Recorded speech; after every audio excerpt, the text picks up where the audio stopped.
तो नमस्कार।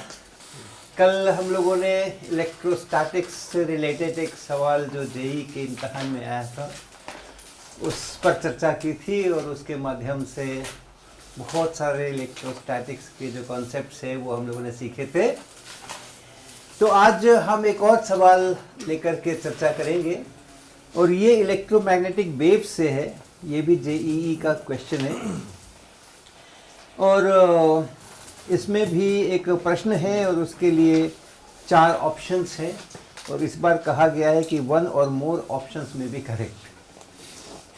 तो पिछली बार कल के सवाल में एक ही ऑप्शन करेक्ट था ऐसा बता दिया गया था, लेकिन अभी बता दिया गया है कि एक से ज़्यादा भी करेक्ट हो सकते हैं। तो इसमें है एक the electric field associated with an electromagnetic wave propagating in A dielectric medium is given by. तो एक डाइलेक्ट्रिक मीडियम में एक इलेक्ट्रोमैग्नेटिक वेव प्रोपेगेट कर रही है और उसका जो इलेक्ट्रिक फील्ड है उस इलेक्ट्रिक फील्ड के लिए एक्सप्रेशन यहाँ दे रखा गया है और वो ऐसा है E बराबर 30 times 2i cap plus j cap bracket बंद, फिर साइन और फिर 2 पाई, फिर एक ब्रैकेट, फिर 5 इंटू 10 पे पावर 14 और यहाँ t और माइनस 10 पे पावर 7 और बटा 3 और z, ये ब्रैकेट बंद v/m। तो ऐसा ये यहाँ पर हमें दिया हुआ है। तो जो पहले दिया हुआ है उसी की बातें करते हैं।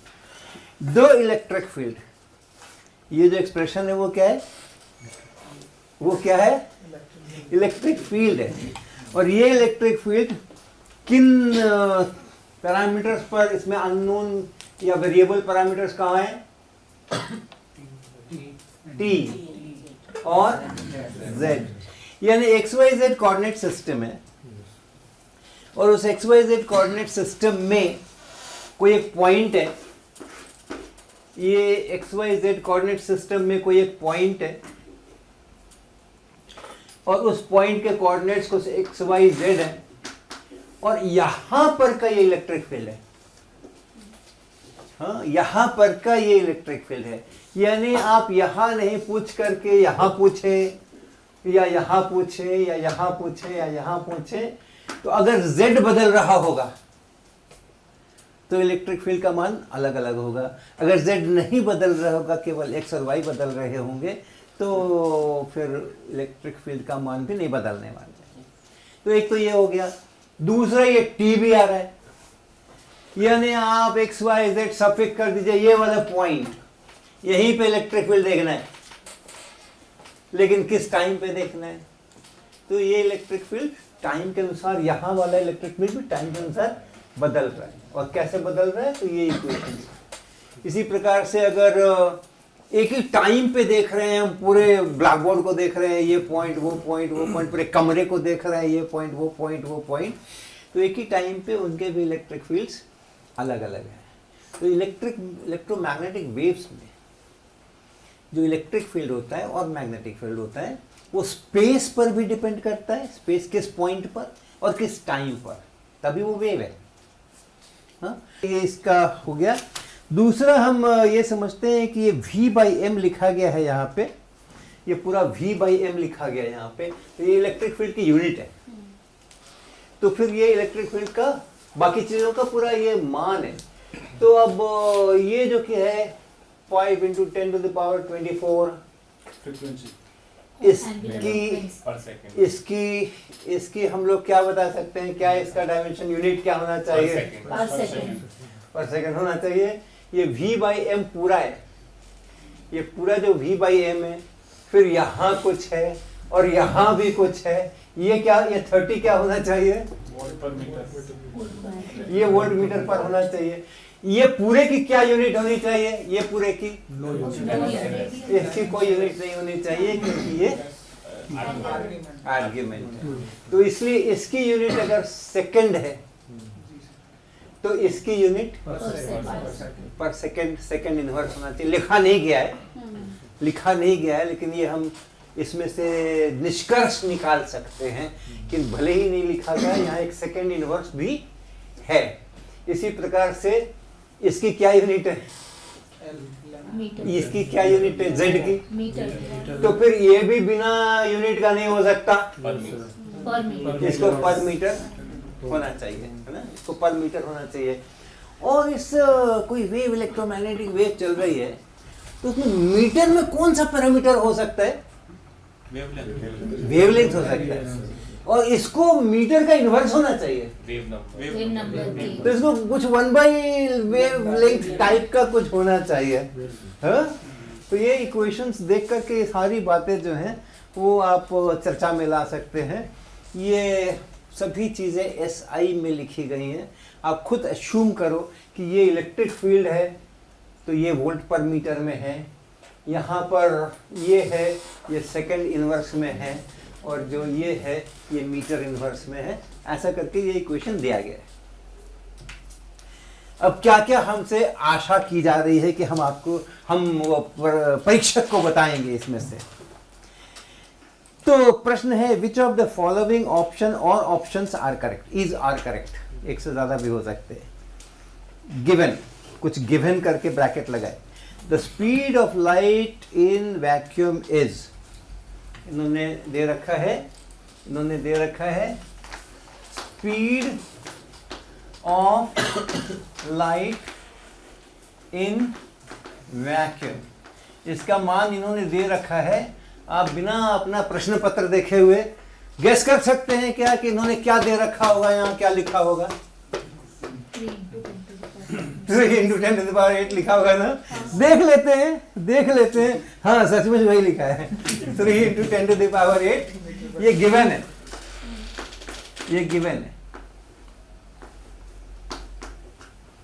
स्पीड ऑफ लाइट जो वैक्यूम में होती है वो 3 × 10⁸ मीटर पर सेकेंड लगभग होती है, लगभग थोड़ा है 299 कुछ हाँ कुछ है, लेकिन 3 × 10⁸ is the standard accepted calculations वगैरह करने के लिए ये हम लोग मान लेकर के चलते हैं। और एक्सरेज वैक्यूम में चलती हैं तो क्या स्पीड होती है, सेम होती है। और आप सर्दियों के दिन है, अभी सब लोग स्वेटर वोटर पहने हुए, जैकेट पहने हुए, मफलर लगाए हुए, तो जो हमारा हम हीटर चलाते हैं कमरे में या अलाव जलाते हैं, लकड़ी जलाते हैं, उसकी फ्लेम होती है, और हमें जो वहाँ जो मिलती है ना, उष्मा मिलती है हमें, हाँ, उसकी क्या स्पीड होती है, तो वो वहाँ फ्लेम से निकल करके हम तक पहुँचती है, तो उसमें कितना टाइम लगता है, क्या स्पीड उसकी होती है, हीट रेडिएशन जो वहां से निकल करके हमारे पास पहुंच रहा है। हाँ, बीच में वैक्यूम जो हवा और वैक्यूम में स्पीड हम लोग एक ही लेकर के चलते हैं, तो हम अलाव भी तापते हैं या हीटर भी जलाते हैं, तो उसके और हमारे बीच में वही हवा रहती है। तो ये सारी जितने प्रकार के इलेक्ट्रोमैग्नेटिक वेव्स हैं वैक्यूम एक ही स्पीड से चलती है, राइट। बहुत बढ़िया। तो क्या क्या है ऑप्शन दिए गए हैं। पहला पूछा जा रहा है, पहले और दूसरा ए और बी जो दो ऑप्शंस हैं उसमें bx के बारे में पूछा जा रहा है। bx बराबर, उसके कुछ वैल्यूज ए में और बी में दोनों में दे रखे हैं, और आपको पता करना है कि ये bx है कि नहीं जितना यहाँ पे लिखा हुआ है। b क्या है, मैग्नेटिक फील्ड। क्या यूनिट होती है, टेस्ला। ओके, तो ये जो b है मैग्नेटिक फील्ड जिसको कहते हैं, उसका x कंपोनेंट चाहिए। ये इलेक्ट्रिक फील्ड है, वेक्टर लगा है ना, ऐसे ही जो मैग्नेटिक फील्ड है वो भी, उसमें भी वेक्टर है, वो भी वेक्टर क्वांटिटी है। तो हमें क्या चाहिए, b का मैग्नेटिक फील्ड का x कंपोनेंट चाहिए। ये वेव वैक्यूम में चल रही है कि नहीं ये पता नहीं है, पता कर सकते हैं क्या? इस इक्वेशन को देखकर पता कर सकते हैं क्या कि ये जो इलेक्ट्रोमैग्नेटिक वेव है वो वैक्यूम में चल रही है कि और कहीं चल रही है? हालांकि प्रश्न में लिखा हुआ है किस मीडियम में चल रही है? Dielectric medium. प्रश्न में लिखा हुआ है। मान लो प्रश्न को हम भूल गए थे, पढ़ा तो था लेकिन भूल गए थे, तो अब ये इक्वेशन देख करके हम बता सकते हैं क्या कि ये इलेक्ट्रोमैग्नेटिक वेव वैक्यूम में चल रही है या किसी मीडियम में चल रही है? सर वो Yes, sir. Speed. सर जैसा यहाँ से पी के ओमेगा साथ फैक्टर है, Yes. उसको डिवाइड कर देंगे जेड के साथ फैक्टर से, तो पता चल जाएगा। तो पता चल जाएगा, ओमेगा बाई क्या हाँ, पता चल जाएगा, है ना? मालूम कर सकते हैं इसको। तो इसमें जो अपनी चीजें हैं, इसमें देखिए यहाँ पर ये इलेक्ट्रिक फील्ड का क्या है, ये इलेक्ट्रिक फील्ड का क्या है, ये एम्पलीट्यूड ना, ये इसका एम्पलीट्यूड है। ये साइन +1 से -1 तक बदल सकता है, चाहे आप z बदलो, चाहे आप zt बदलो, चाहे आप दोनों बदलो। हाँ, ये जो साइन है वो किसी भी चीज़ का जो साइन और कोसाइन होता है वो -1 से +1 तक बदलता रहता है। ये जो है ये एम्पलीट्यूड हो गया। तो जो भी ये एम्पलीट्यूड है इंटू +1, जो भी ये एम्पलीट्यूड है -1 इंटू -1, उतने बीच में उसके इलेक्ट्रिक फील्ड का वेरिएशन होना है।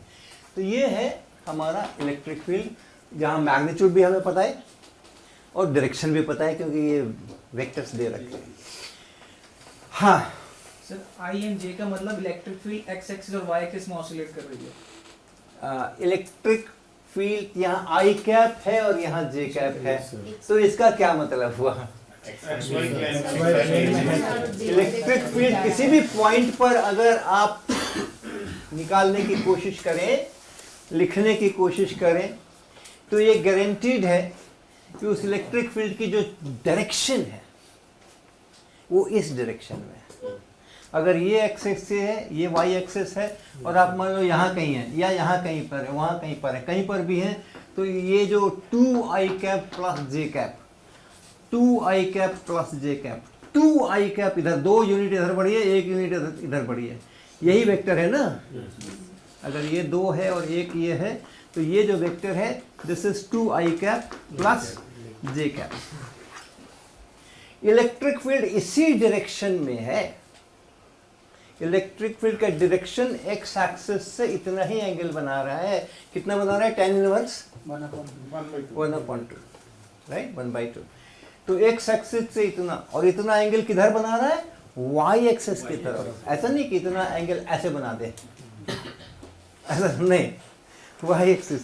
कहीं पर भी आप इलेक्ट्रिक फील्ड देखें तो जो एक्स एक्सिस की डायरेक्शन है, जो वाई एक्सिस की डायरेक्शन है, उसके पैरेलल उस पॉइंट से आप खींच लीजिए 2 लाइनें, वो उसी एक्स और वाई के ही प्लेन में रहना है, और 2 यूनिट इधर तो 1 यूनिट उधर, वही उसका डायरेक्शन फिक्स है।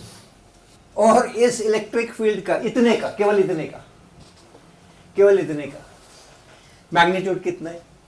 30 × √5, 30 × √5, क्योंकि ये जो वेक्टर है ना, इसका अपना जो मैग्नीट्यूड है वही √5 है इसका।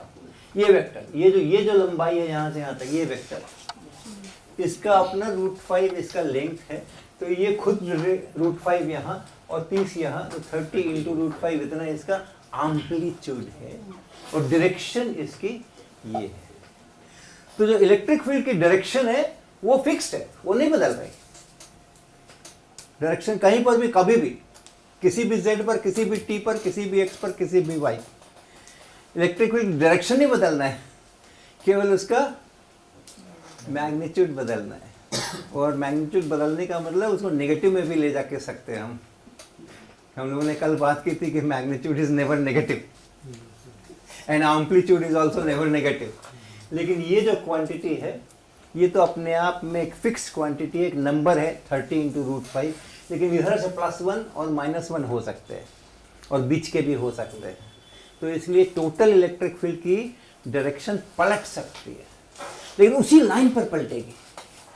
ये जो लाइन है ना, इसी लाइन पे या तो इधर होगी और या तो इधर होगी। अगर साइन का नेगेटिव आ रहा है तो इधर, साइन उधर से पॉजिटिव आ रहा है तो इधर, लेकिन इसी लाइन पे उसको ऑसिलेट करना है। उसका फील्ड का टिप अगर देखें, उस वेक्टर का टिप देखें तो इधर से उधर, उधर से उधर, उधर से उधर, उधर से उधर, इसी लाइन पे उसको घूमते फिरते रहना है। हाँ बोलिए। लेकिन उसकी डायरेक्शन होगी वो जेड डायरेक्शन में जाएगा ना आगे जैसे- मैं अभी इलेक्ट्रिक फील्ड की बात कर रहा हूं। एक पॉइंट हमने देखा और एक टाइम हमने देखा, इस समय पे, इस इंस्टेंट पे, इस टी के इस वैल्यू पे और स्पेस के इस पॉइंट पर इलेक्ट्रिक फील्ड किधर है, किधर है? वो इस वेक्टर की तरफ है, 2i cap plus j cap इस वेक्टर की तरफ है। तो लाइट चल रही है तो बात का प्रश्न है, पहले किसी भी इंस्टेंट पे, किसी भी पॉइंट पर अगर मैं पूछूं इलेक्ट्रिक फील्ड कहाँ है, तो आप बता सकते हो इधर है, ये रहा। कितना है? 13√5 तो है, इनटू ये वो साइन से जो आ रहा है उतना उसका वैल्यूज है उस पॉइंट के ऊपर, राइट? तो ये बात हो गई। अब ये जो है, ये आप कह रहे हैं ना कि यहां से लेकर के और यहां तक ये जो चीज है, ये टी के बगल में जो है, टी के बगल में जो है, उसके लिए एक स्पेशल सिंबल है और एक स्पेशल नाम है। हाँ, इसको हम लोग लिखते हैं ओमेगा, इसको हम लोग लिखते हैं ओमेगा। और इसी तरह ये 2 पाई इंटू ये सब में जो z के बगल में जो है, z के बगल में जो है, ये 2 पाई के बाद एक ब्रैकेट इसका क्लोज किया क्या, नहीं किया? यहाँ पर हाँ, नहीं ये किया ना, नहीं पर हो। ये किया ना, ये क्या है, ब्रैकेट क्लोज वो पहले वाला है। ओ अच्छा, हाँ ओके, फाइन फाइन। तो 2 पाई से और यहाँ तक भी एक ब्रैकेट है, तो ये 2 पाई इसके साथ भी लगा है। तो जो z के साथ लगा हुआ है उसको हम लोग क्या लिखते हैं, के लिखते हैं, राइट? तो अगर वैसे लिखे हम, तो पहले देख लें कि इसको हम लिखेंगे कैसे। इस पूरे इक्वेशन को हम लोग सिंबल्स में लेके जाते हैं, नंबर्स जो है ना सिंबल में लेके जाते हैं। तो ये है E और ये है E का एम्पलीट्यूड। अभी कितना है? 13√5, वो एम्पलीट्यूड हो गया। फिर एक वेक्टर, कैसा वेक्टर? अब ये कैसा वेक्टर? Unit vector. ये यूनिट वेक्टर है, क्योंकि मैं पूरा एम्पलीट्यूड यहाँ लिख रहा हूँ। तो ये यूनिट वेक्टर, जिस डायरेक्शन में इलेक्ट्रिक फील्ड को हमेशा रहना है और उसी डायरेक्शन में उसको ऑसिलेट करते रहना है, वो यूनिट वेक्टर। फिर sine omega T minus kx, right? ऐसे हम लोग लिखते हैं। और तब ये जो ओमेगा है इसको हम लोग क्या बोलते हैं? Angular frequency. और ये एंगुलर क्यों बोलते हैं? 2 पाई multiply has radian per second unit. Theta by t. It's an angular component, rotational component. Normal Parameter. ले सकते हैं, ओनली न्यू से डिनोट किया जाता है। So जैसे हमारा फ्रीक्वेंसी है f, जो लीनियर है, लोगों ने नाम रख लिया इसलिए कहते हैं।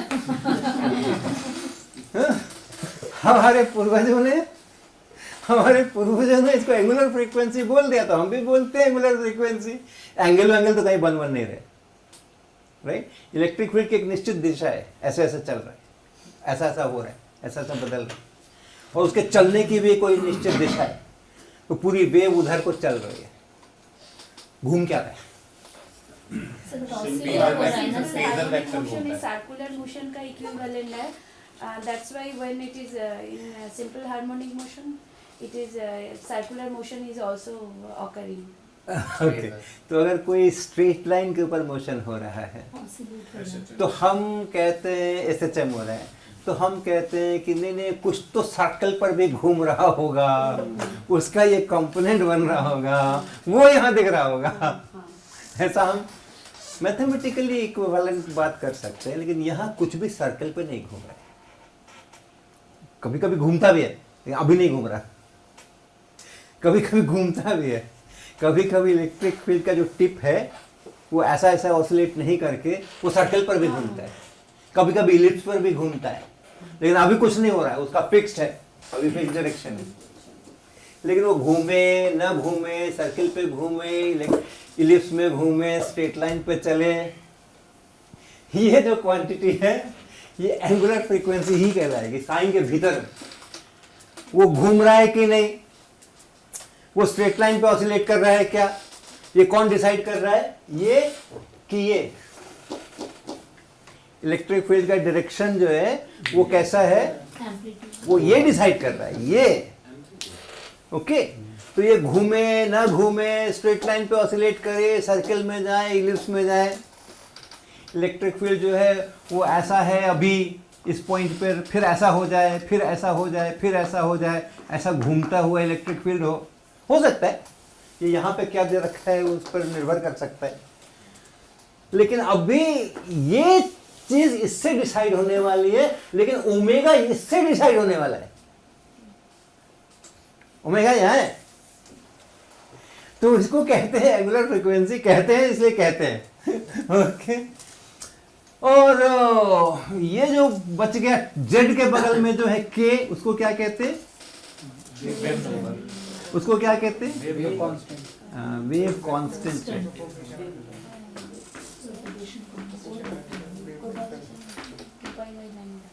ओके, इसका रिश्ता वेवलेंथ से और इसका रिश्ता फ्रीक्वेंसी से। फ्रीक्वेंसी का मतलब है कि per second how many times it goes from maximum to maximum और मिनिमम टू मिनिमम, और 0 to 0, 0 to 0,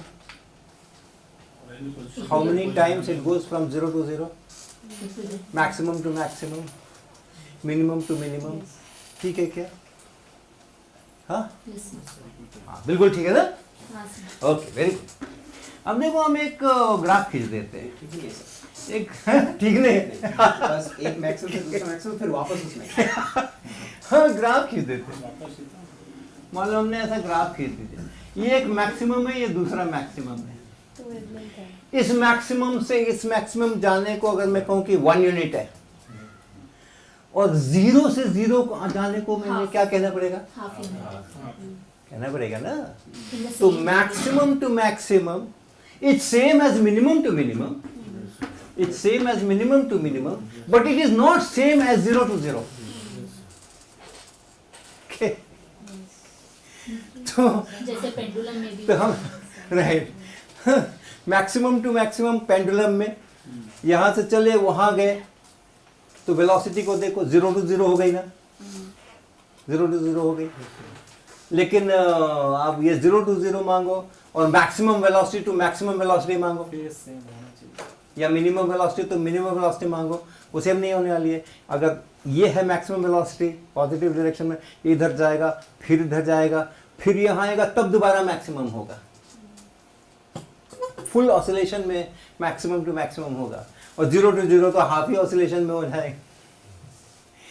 तो it's not 0 to 0, maximum to maximum देखना या मिनिमम टू मिनिमम देखना, 0 to 0 नहीं देखना। देखोगे तो डबल मिलेगा, डबल फ्रीक्वेंसी मिलेगी। तो ये जो है ये फ्रीक्वेंसी से रिलेटेड है, और फ्रीक्वेंसी को हम लोग लिखते हैं लेटर न्यू। क्यों लिखते हैं, दिया गया है। पूर्वजों ने डिसाइड कर दिया कि इसको न्यू से लिखना, तो न्यू से लिखते हैं। और इसका रिश्ता है ओमेगा इज 2 पाई न्यू। तो जो टी के बगल में है वो है ओमेगा, और उस ओमेगा को 2 पाई से भाग लगा दीजिए तो है न्यू। तो यहाँ 2 पाई ऑलरेडी लिखा हुआ है, तो ये क्या हो गया, न्यू ये न्यू हो गया, ये है frequency. 10 to the power 14, 5 into 10 to the power 14। X ray है कि IR है कि विजिबल है कि अल्ट्रावायलेट है, क्या है, visible visible. 10 to the power 14, 15 जो है वो विजिबल के आसपास का रेंज है, राइट। तो देख के आप कह सकते हो अच्छा ठीक है, लाल लाइट है कि पीली लाइट है, आप देख के बता सकते हो। ये हो गया। ये जो K है इसका रिश्ता किससे है, वेवलेंथ से रिश्ता है। अब रिश्ता सीधा वाला है कि उल्टा वाला है वो अलग बात है, लेकिन रिश्ता है।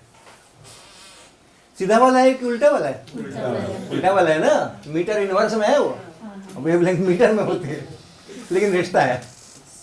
और इसका जो वेवलेंथ से रिश्ता है जिसको लैम्डा बोला जाता है, फिर से वेवलेंथ को हमेशा लैम्डा बोला जाता है, 2 पाई अपॉन वो भी पूर्वजों ने ही बताया है कि इसको लैम्डा बोलना, उसको न्यू बोलना, उल्टा मत कर देना, नहीं तो बहुत भ्रम हो जाएगा।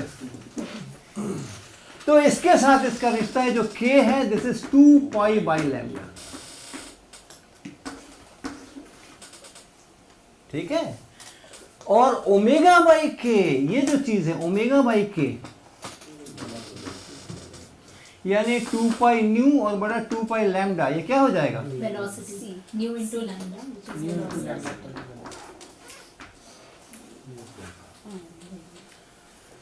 तो अगर आपके पास इलेक्ट्रोमैग्नेटिक वेव में इलेक्ट्रिक फील्ड का इक्वेशन दिया हो या मैग्नेटिक फील्ड का इक्वेशन दिया हो, तो आप उसका एम्पलीट्यूड बता सकते, आप उसके वेक्टर की दिशा बता सकते, आप उसकी फ्रीक्वेंसी बता सकते, आप उसकी एंगुलर फ्रीक्वेंसी बता सकते हैं, आप उसका वेवलेंथ बता सकते हैं।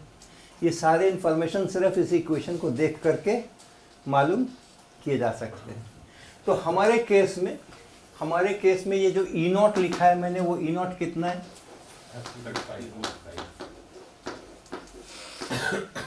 ये जो ओमेगा लिखा है वो ओमेगा कितना है? ओमेगा कितना है हमारे केस में? 2 पाई इनटू 10 पावर 14, 2 पाई इनटू 5 इनटू 10 पावर 14। और जो k है वो कितना है? k कितना है? 2 पाई इनटू 10 पावर 7।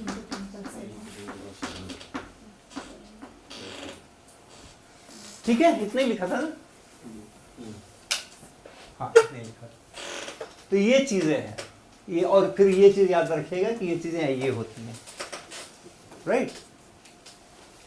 अब चलिए, अब हम आते हैं थोड़ा प्रश्न फिर से पढ़ते हैं। क्या लिखा था, क्या निकालना था मुझे? bx निकालना था, मैग्नेटिक फील्ड निकालना था। हमें इलेक्ट्रिक फील्ड दिया हुआ है और चाहिए मैग्नेटिक फील्ड। तो एक पहले ये इसको भी देख लेते हैं हम। ये जो यहाँ आप देख रहे हैं, एक तो टाइम है, टाइम तो ठीक है, टाइम है, यहाँ z है,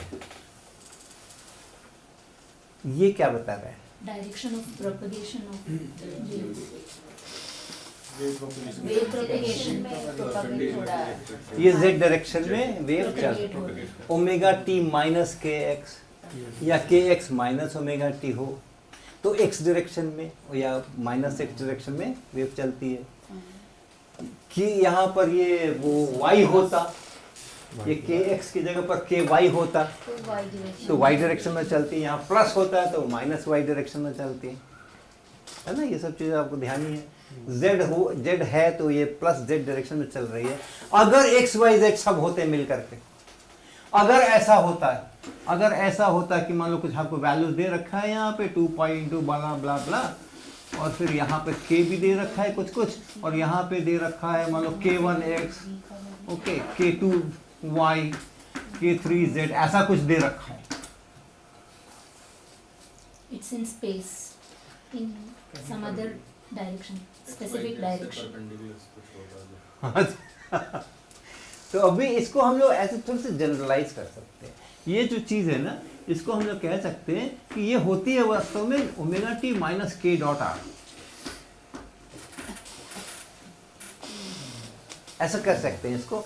k जो है इसको हम कह सकते हैं कि दिस वाज k1x, मैंने x कंपोनेंट ऑफ k है ये, k2y, k3z, और r वेक्टर जो है वो है x i cap plus y j cap और प्लस z k कैप। और तब आप k डॉट r करोगे तो इस तरह का आपको निकल करके आ जाएगा। वहाँ पर आई जी का उसका constant आई जी वो वेक्टर की तरह। अब ये कंफ्यूजन वाली बात है। k कैप यहाँ भी लिखा है और k वेक्टर यहाँ भी लिखा है, इसका यूनिट वेक्टर ये नहीं है। ध्यान रखना, ये सब चीज ध्यान रखना। ओके, चल मैग्नेटिक फील्ड पे आते हैं। हाँ बताइए। सेकंड केस में कौन डायरेक्शन में ई जा रहा है, उसका एक फिक्स डायरेक्शन है। जो K डॉट R जो आते हैं, लेकिन वो इलेक्ट्रिक फील्ड का डायरेक्शन नहीं है, वो वेव के चलने का डायरेक्शन, वेव किधर को जा रही है उसका डायरेक्शन है वो।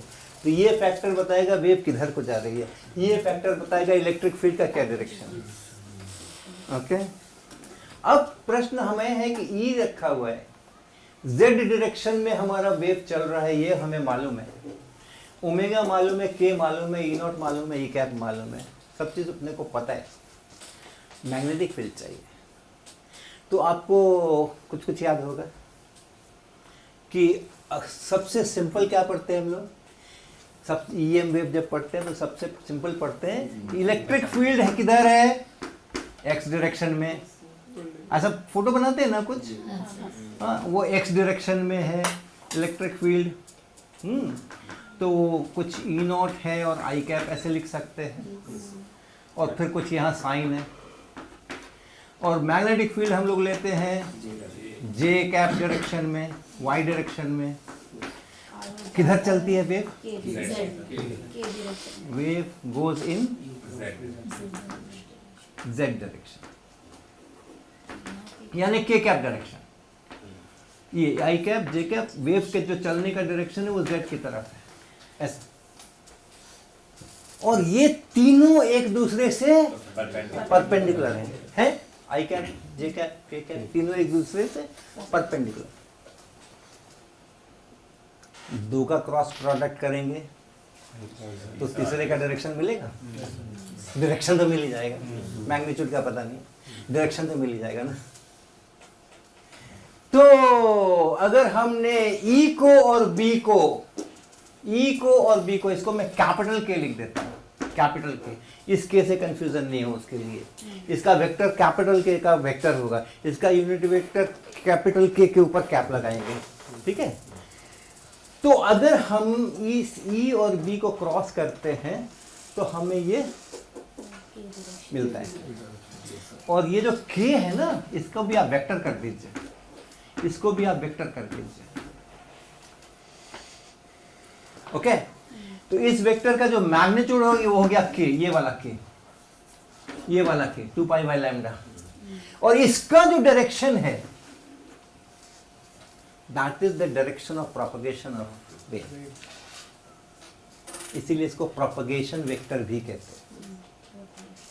ये जो के वेक्टर में मैंने बनाया, के कहां से लाए हम, जो यहां इसके पीछे लगा हुआ था वो मैग्नीट्यूड, और उस पर डायरेक्शन किधर का ठोक दिया, जिधर चल रही है अपनी वेव उस तरफ का यूनिट वेक्टर लगा दो, तो बन गया हमारा कैपिटल के वेक्टर, प्रोपगेशन वेक्टर कहते हैं। तो ऐसा हम लिखेंगे, ठीक है। तो आप देख रहे हो कि डायरेक्शन के लिए केवल लिख रहे हैं, ई क्रॉस बी जो है उसका डायरेक्शन हमारा ये वाला है, डायरेक्शन केवल, ओनली डायरेक्शन, मैग्नीट्यूड की बात नहीं कर रहा हूं।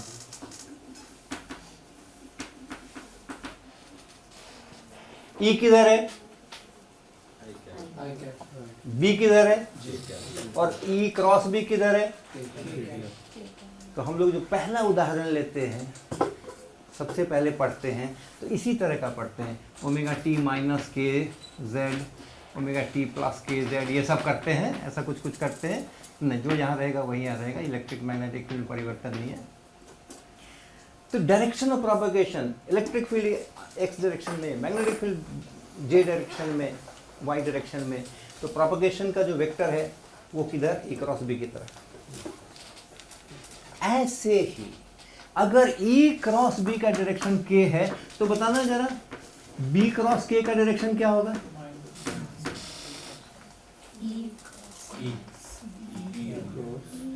होगा ना, होगा ना।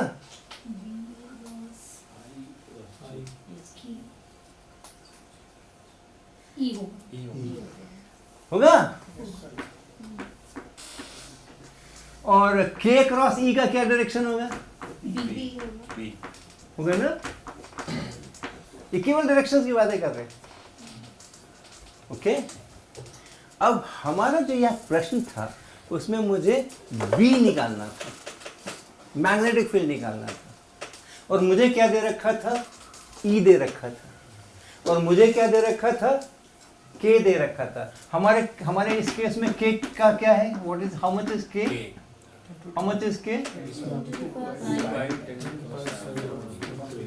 और किधर की तरफ, है ना। तो मुझे के वेक्टर दे रखा है, मुझे ई वेक्टर दे रखा है, और मुझसे बी वेक्टर मांगा जा रहा है। K क्रॉस तो K cross B cross K cross A E। Cross E cross E। ठीक ना, ऐसे ही होगा ना। तो अब देखो मैं क्या करने जा रहा हूं,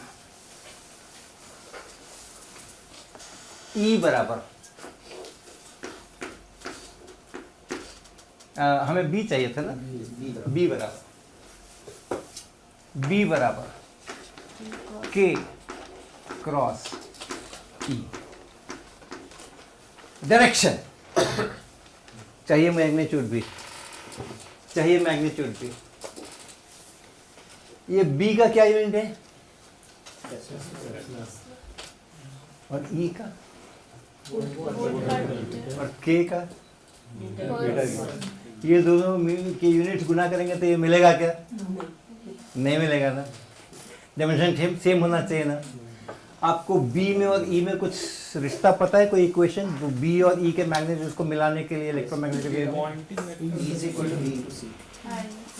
E by B equal to C। B is E by C, ऐसा लिखते हैं ना, ऐसा लिखते हैं ना। तो आपको ये रिश्ता पता है कि बी इज ई बाई सी। तो इस बी को इस इलेक्ट्रिक फील्ड के बाद नीचे भाग लगना चाहिए था सी से, स्पीड ऑफ लाइट से। हमने ऊपर के से गुना किया हुआ है। तो क्या करूं, क्या करूं, क्या करूं, क्या लगा दूं, ओमेगा लगा दूं।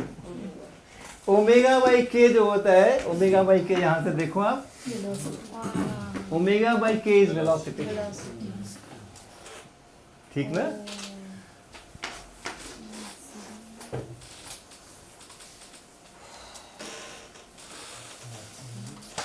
अब इसमें आई कैप, जे कैप, के कैप नहीं है, तो ये खुशी की बात है। ये सीधा फील्ड्स में प्रोपगेशन वेक्टर में सीधा रिलेशन, इंडिपेंडेंट ऑफ कहाँ एक्स एक्सिस, कहाँ वाई एक्सिस, कहाँ Z axis. X Y Z axis में आप के रिप्रेजेंट कीजिए, ई रिप्रेजेंट कीजिए, बी रिप्रेजेंट कीजिए, कहीं भी एक्स वाई जेड लीजिए, ये इक्वेशन नहीं बदलेगा, ठीक है। अब इसको तो आप याद कर सकते थे, हम याद कर सकते थे कि अगर हमें इलेक्ट्रिक फील्ड दिया हुआ है और हमें मैग्नेटिक फील्ड निकालना है तो ये सूत्र हो गया। लेकिन मैं याद करने के लिए एडवाइज नहीं करता। आपने एक चीज याद किया हुआ है, आपने एक चीज याद किया हुआ है, इलेक्ट्रिक फील्ड एक्स डायरेक्शन में, मैग्नेटिक फील्ड जेड में वाई डायरेक्शन में, और जो प्रोपगेशन के वेक्टर है, कैपिटल के वेक्टर है जेड डायरेक्शन में। बस एक चीज ही याद रखते ना, 5-6 चीज क्यों याद रखते। अभी इलेक्ट्रिक फील्ड का भी मामला आ सकता है, कभी आपको इलेक्ट्रिक फील्ड का भी मामला आ सकता है। आपको मैग्नेटिक फील्ड दिया गया हो और इलेक्ट्रिक फील्ड पूछा जा रहा हो, उसका भी एक अलग फॉर्मूला निकलने वाला है। तो कितना चीजें याद रखें हम। तो हमने सिर्फ ये याद कर दिया कि भाई देखो इलेक्ट्रिक फील्ड है, मैग्नेटिक फील्ड है, और प्रोपगेशन का डायरेक्शन है। इसको क्रॉस सर्कल कर लीजिए, इसको क्रॉस करेंगे तो ये मिलेगा, इसको क्रॉस करेंगे तो ये मिलेगा, है ना। तो आप कर सकते हैं, इसको किया तो ये मिला, इसको किया तो ये मिला, इसको किया तो वो मिला। आप सर्कल कर सकते हैं, आपको जो चाहिए वो उसके बाकी दोनों का कर लीजिए। अगर सही डायरेक्शन में चल रहे हो तो प्लस है, उल्टा डायरेक्शन में चल रहे हो तो माइनस है, जैसे आई कैप जे कैप में जैसे करते हैं। और उससे आप पट्ट से लिख सकते हो इतना पार्ट बी चाहिए कि और ई में लिखना है, तो के क्रॉस ई करेंगे तो बी मिलेगा, के क्रॉस ई करेंगे तो बी मिलेगा, है ना। ई क्रॉस बी करेंगे तो ये मिलेगा, बी क्रॉस के करेंगे तो ई मिलेगा। इतना पार्ट लिख सकते हैं। फिर डायमेंशंस, ये भाई मैग्नेटिक फील्ड है, इलेक्ट्रिक फील्ड बटा सी चाहिए, वेलोसिटी चाहिए। आपको पता है ना क्यू ई क्या होता है, क्यू ई फोर्स होता है, और क्यू वी क्रॉस बी क्या होता है, फोर्स होता है।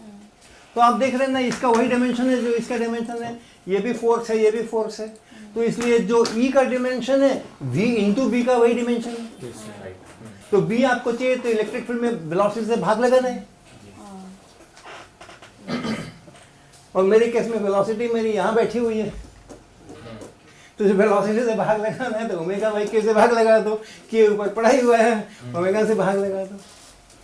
तो ये फॉर्मूला आपको याद करने के बजाय अगर आप इसको वहीं का वहीं डिराइव कर लें अगर जरूरत पड़ गई तो कितने सेकेंड लगेंगे? कितने सेकेंड लगेंगे? 5 सेकेंड। और कितना लगेगा? बस अपने को पता है, बस ये खट्टा से करना है, E क्रॉस B बराबर क्या होता है, फिर तो सब मालूम है। ये क्रॉस ये करेंगे तो ये मिलेगा, ये क्रॉस ये करेंगे तो ये मिलेगा, सब पता है। और जैसे ही आपने वो लिखा फिर आपको तुरंत मालूम है कि electric field is V times B, B is E divided by V। Velocity से भाग करना है यहाँ पे तो कर देते हैं भाग, राइट। तो ढेर सारे फॉर्मूला याद करना, और जरूरत पड़ने वाली है आपको परीक्षा के अंदर में उसमें से 2-4 की तो आप 100-200 फॉर्मूले याद करो और 2-4 की जरूरत पड़ने वाली है तो संभावना है ना कि कुछ गलत वाला फॉर्मूला लगा लोगे। 200-300 फॉर्मूले याद हैं, उसमें से 3-4 का हमें इस्तेमाल करना है, तो बहुत चांस है कि कोई दूसरा वाला फॉर्मूला लगा ले जाएंगे। और कभी 20 फॉर्मूले अपने को आते हैं तो चांस बहुत घट जाएगा एरर होने का, राइट। तो बहुत सारे फॉर्मूले याद करने से और फायदा रहता है, टाइम बचता है, टाइम बर्बाद नहीं होता है परीक्षा में। ये सब जो परसेप्शन है ये बिल्कुल गलत परसेप्शन है। आप बहुत सारे फॉर्मूले याद करोगे तो नुकसान में रहोगे। थोड़े से याद करो, वहाँ ड्राइव करो, लगाओ 5 सेकंड, वो 5 सेकंड बर्बाद नहीं हो रहे हैं, वो 15 सेकंड बचा रहा है वो। एक तो वो है भूलने के चांसेस है, जितना ज़्यादा में से चूज करना है उतना भूलने के चांसेस बढ़ गए। और दूसरा क्या है, आपने ऑलरेडी देखते हैं ना, आप मोबाइल के अंदर में बहुत सारा फोटो वोटो डाल देते हैं तो फिर मोबाइल स्लो हो जाता है, कंप्यूटर स्लो हो जाता है, फिर कहते हैं मेमोरी घट गई, मेमोरी भर गई इसलिए स्लो चल रहा है, हटाओ इसको, मेमोरी साफ करो, खाली जगह करो। हाँ, 200 फॉर्मूला से मेमोरी लोडेड करके जा रहे हो, आपका सीपीयू स्लो चलेगा, आपका प्रोसेसर स्लो चलेगा, उसको मेमोरी स्पेस दो बड़ा सा तो फिर वो फास्ट चलेगा। तो इतना सारा याद करके जाएंगे हम, ऑलरेडी लोडेड है हम मेमोरी के अंदर में, तो मेरा प्रोसेसिंग तो स्लो होना ही होना है। तो इस तरह से आप कुछ चीज़ें याद रखिए, जरूर याद रखिए। मुझे याद है कि जब भी हम लोग शुरू में पढ़ाते हैं ना, तो जब भी पढ़ाना शुरू करते हैं तो इलेक्ट्रिक फील्ड हमेशा एक्स डायरेक्शन में लेते हैं, वाई में लेते हैं, वो जेड में लेते हैं, बस इतना ही तो याद रखना है। उसके बाद तो कुछ याद ही नहीं रखना है। तीनों एक दूसरे के परपेंडिकुलर हैं, 2 का क्रॉस करोगे तो तीसरा बनेगा, और एक मालूम पड़ गया कि ईबी को क्रॉस करने से प्रोपगेशन मिलता है तो बाकी तो 1 सेकंड भी नहीं लगने वाला है लिखने में, और उसका डायमेंशन चेक करके गुना करना है, भाग करना है, क्या 5 सेकंड से ज़्यादा नहीं लगने वाला है। And you will save lot of time by keeping yourself with large empty memories। Okay, तो हमने ये सूत्र बना लिया, हमने ये सूत्र बना लिया। अब हम b वेक्टर लिखने वाले हैं और फिर bx लिखने वाले हैं। तो हम k के लिए क्या लिखेंगे? अभी इस कैपिटल K वेक्टर के लिए हम क्या लिखेंगे? इसका पहले मैग्नीट्यूड लिखेंगे फिर डायरेक्शन लिखेंगे। तो इसका मैग्नीट्यूड है हमारा 2 पाई इंटू 10⁻⁷ कुछ है, राइट। और इसका डायरेक्शन लिखेंगे ना, ये हो गया। E हमारा यहाँ दे ही रखा है, पूरा का पूरा ये दे ही रखा है यहाँ पे। और उसके बाद फिर हमें ओमेगा दे ही रखा है, हमें यहाँ ओमेगा दे ही रखा है, तो मुझको B मिल जाएगा ना। और कैसा मिलेगा? उसमें I J के सब कुछ हो सकते हैं, क्रॉस हो रहा है, बस I वाला कंपोनेंट लिख दो, BX हो गया। ये जब क्रॉस प्रोडक्ट करेंगे, K की जगह पर वो K वाला पूरा वेक्टर लिखेंगे, E की जगह पे E वाला पूरा वेक्टर लिखेंगे, ओमेगा की जगह पर जो ओमेगा दे रखा है वो लिखेंगे, फिर ये क्रॉस प्रोडक्ट करेंगे। तो क्रॉस प्रोडक्ट इसमें ये सब आने वाले हैं, ये सब जो कुछ भी आई जे के आने वाले हैं, कुछ एक्सप्रेशन आएगा उसमें बी एक्स आपको चाहिए तो उसका एक्स कंपोनेंट उठा लीजिए, हो गया। ठीक है, तो इस प्रकार से आप मिलान कर सकते हैं। ऑप्शन ए में कुछ दिया गया है बी एक्स बराबर इतने इतने वेबर प्रति मीटर स्क्वायर, जो टेस्ला के बराबर ही होता है, और दूसरा जो है वो भी बी एक्स का ही वैल्यू है, और उसमें एक प्लस और माइनस का केवल फ़र्क मुझे नज़र आ रहा है। तो आप देख लीजिए कि क्या आपको उत्तर आता है, कौन सा ऑप्शन आपका सही ऑप्शन है। अब उसके बाद का जो ऑप्शन है सी और डी, उसको देख लेते हैं। जो सी ऑप्शन है उसमें कहा जा रहा है the wave is polarized in the X Y plane with polarization angle 30 degree with respect to the X axis. हाँ या ना ये बताना है। ऑप्शन जो है वो सही है या गलत है ये बताना है। तो क्या पूछा जा रहा है, polarized in X Y plane and polarization angle 30 degree with respect to x axis। तो क्या मतलब है इसका? Polarized is it is only restricted in that plane, What? XY plane. The What? electric field is restricted only in XY plane and it is making an angle 30 degree with the axis K, Z axis. So 2i plus j might make 30 degree, we should check. Definitely it's in XY plane only. तो polarisation जब हम कहते हैं, ये wave में जब हम कहते हैं कि wave is polarized, what does that? It's restricted to only oscillating in one of the planes. Same direction में ऑसिलेट कर रहा है। Same direction. सेम डायरेक्शन में ऑसिलेट कर रहा है, सेम प्लेन में ऑसिलेट कर रहा है। प्लेन में नहीं बोलेंगे सर, सेम डायरेक्शन में ऑसिलेट कर रहा है। अगर मान लो ये इस डायरेक्शन में ऑसिलेट कर रहा है, इस डायरेक्शन में ऑसिलेट कर रहा है, ऐसा है। Electric field is either this way और दैट वे, मैग्नीट्यूड चेंज है। This is Z axis. अभी जस्ट एक बात करें, इस सवाल का बात नहीं करें। ये हमारा एक्स एक्सिस हो गया, आपकी तरफ से कर लेते हैं। ये एक्स एक्सिस हो गया, ये वाई एक्सिस हो गया। जेड एक्सिस किधर होगा, ऊपर के नीचे? क्यों? So A X है positive है। एक y आपने अंदर लिया, y इधर लेके ये है एक्स, ये है वाई। X का वही आई क्रॉस जे शुड बी के। आई क्रॉस जे, आई क्रॉस जे, ऊपर आई क्रॉस जे, जेड एक्सिस ऊपर। मान लो यहाँ ऑसिलेशंस हो रहे हैं अलोंग दिस जेड एक्सिस, एक लाइन बता रहा हूँ, इस लाइन पर ऑसिलेट हो रहा है। ये ऑसिलेशन इस एक्स वाई प्लेन में हो रहा है क्या? नहीं हो रहा है। ये इस एक्स जेड प्लेन में हो रहा है क्या? no. क्यों नहीं हो रहा है भाई? इस प्लेन में है ना, हमेशा इसी प्लेन में है, राइट? ये एक्स है और ये जेड है। ये मेरा एक्स जेड प्लेन ये वाला बना, ये वाला। अब यहाँ अगर एक्सेलेरेशन हो रहा है तो इसी प्लेन में हो रहा है ना, और इसमें हो रहा है क्या? नहीं। क्यों नहीं हो रहा है? हाँ, अभी हो रहा है। क्यों नहीं हो रहा है? If it is at origin, then दोनों plane भी हो रहा है। तो डायरेक्शन जो ऑसिलेशंस का है ना इलेक्ट्रिक फील्ड का, वो सेम डायरेक्शन है, एक ही लाइन के ऊपर, उसको खाली ऊपर और नीचे होना है, दाएं और बाएं होना है, एक ही लाइन पे रहना है, इलेक्ट्रिक फील्ड उसी लाइन पे रहना है। ऐसा अगर इलेक्ट्रिक फील्ड हो किसी ईएम वेव में, तो उसको हम कहते हैं कि द वेव इज पोलराइज्ड। अगर सिर्फ इतना ही कहा जाए पोलराइज्ड, तो हम यही मान के चलेंगे, उसको कहना चाहिए it is linearly polarized. Electric field is linearly polarized.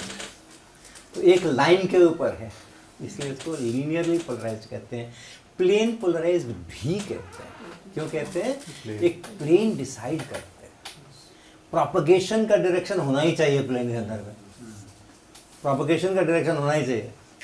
तो फिर वहाँ से वो लाइन इस प्लेन में है कि उस प्लेन में है, तो वो प्लेन में अब एक तो इसका वाइब्रेशन का डायरेक्शन हुआ और एक प्रोपगेशन बन गया, उस प्लेन में है, दूसरों प्लेन में भी है, लेकिन तब वो ऐसा हो जाता है तो उस प्लेन को कहते हैं हाँ इस प्लेन में पोलराइज्ड, जिधर चल रही है और जिधर इलेक्ट्रिक फील्ड है।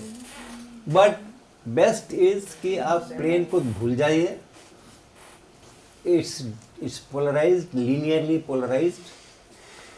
तो हमेशा एक लाइन के ऊपर है उसका इलेक्ट्रिक फील्ड का जो डायरेक्शन है वो एक लाइन के ऊपर ही है, उसी पर ऑसिलेशन होता है, तो उसको हम लोग पोलराइज्ड कहेंगे या लीनियरली पोलराइज्ड कहेंगे। और अगर आप उसका भी ध्यान रखें तो आपको पुस्तकों में प्लेन पोलराइज्ड शब्द भी मिल सकता है।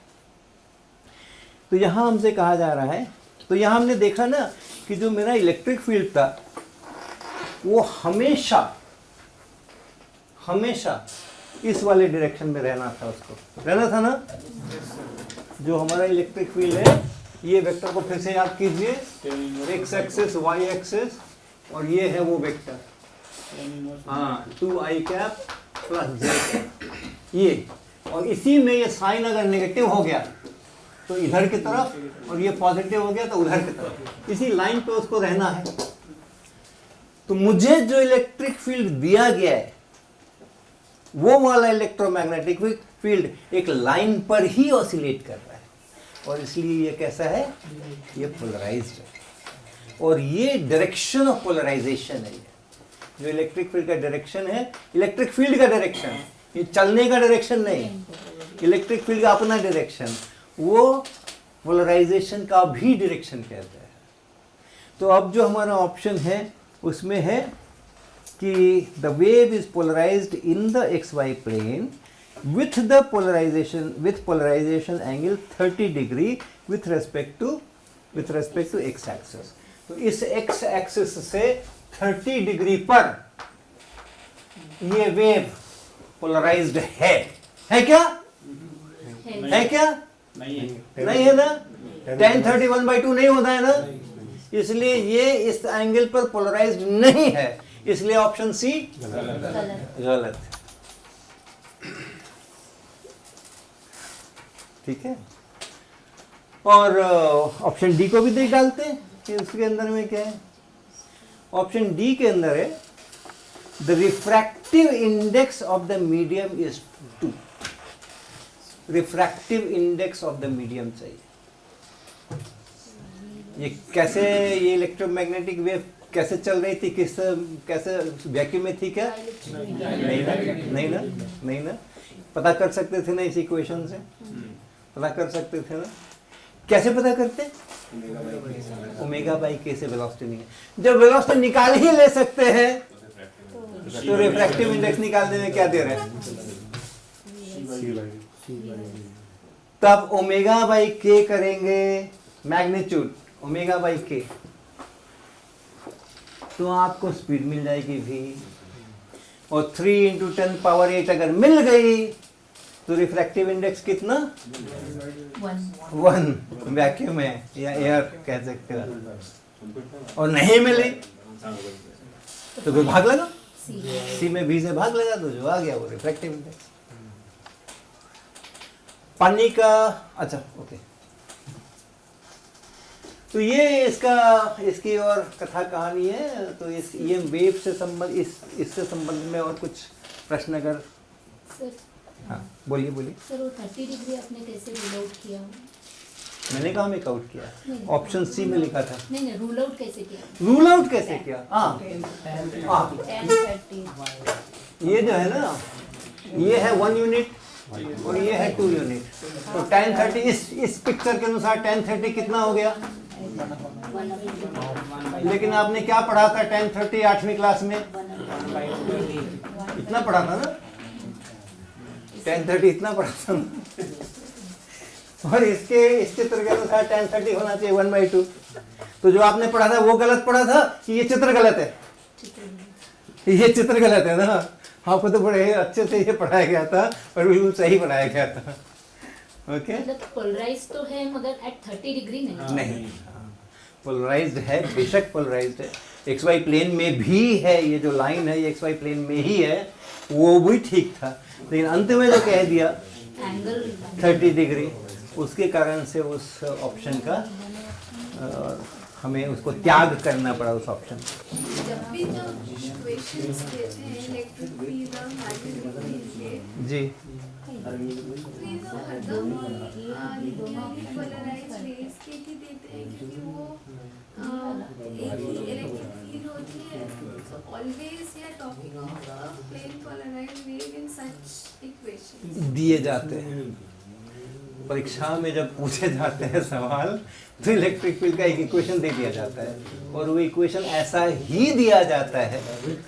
हाँ कुलदीप जी, वो इक्वेशन ऐसा ही दिया जाता है जिसमें कि इलेक्ट्रिक फील्ड की एक डेफिनेट डायरेक्शन होती है, लेकिन ऐसा ही दिया जाएगा ऐसा कहीं किसी संविधान में नहीं लिखा है। तो उनको अधिकार है कि वो ऐसा न दें। लेकिन यस बिल्कुल, जब भी सवाल आपको परीक्षा में पूछे जाएंगे तो आप उम्मीद करके जरूर चलिए कि इलेक्ट्रिक फील्ड की एक निश्चित दिशा होगी, उसका जो भी वेक्टर दें, लेकिन वो बदलने वाला नहीं है टाइम के साथ में, तो वो लीनियरली पोलराइज रहेगा। इससे आप परंपरा से चली आ रही है ये बात, आप उसका लाभ उठा सकते हैं। हाँ बताइए सर, वही सवाल था। इसका मतलब ये हुआ कि हर वेव किसी न किसी डायरेक्शन में पोलराइज तो होगी, क्योंकि इलेक्ट्रिक फील्ड का जो डायरेक्शन होगा उस डायरेक्शन में वो वेव पोलराइज होगी। अगर इलेक्ट्रिक फील्ड मान लो suppose I plus J cap होता तो 45 डिग्री में पोलराइज होगी किसी फिक्स डायरेक्शन।